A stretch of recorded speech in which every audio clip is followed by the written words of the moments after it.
La municipalité havraise a à cœur très rapidement, dès le milieu du XIXe siècle, de donner à cette ville prospère, mais industrieuse, une image culturelle. Ce qui caractérise peut-être cette vie culturelle havraise, c'est son ouverture à la modernité. Et c'est vrai que la fin du XIXe siècle voit l'arrivée d'une génération, d'une deuxième génération, ou plus jeune, de collectionneurs qui s'ouvrent beaucoup plus franchement à l'art contemporain.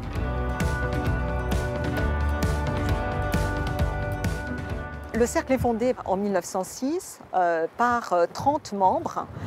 Parmi ces 30 membres, il y a 13 peintres. Alors les plus connus sont bien sûr Othon Friese, Georges Braque et Raoul Dufy, mais aussi 7 négociants. Et on a donc cette espèce de réunion un peu singulière d'artistes et de collectionneurs. Le but premier du Cercle de l'Art moderne est vraiment d'ouvrir en fait les expositions qui se passent au Havre à la modernité.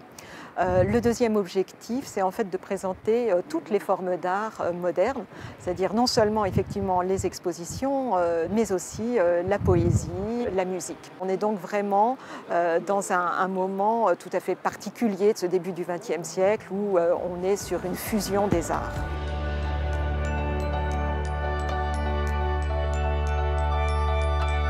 Ces expositions, c'est une invitation au voyage.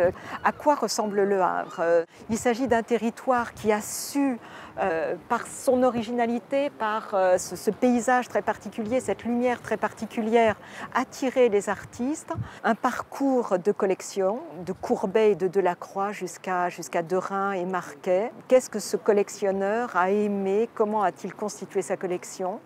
Et puis une évocation aussi d'une épine dorsale comme ça de l'exposition qui va être le rôle des artistes, leur parcours dans ces années qui précèdent ou qui accompagnent la création du Cercle de l'Art moderne.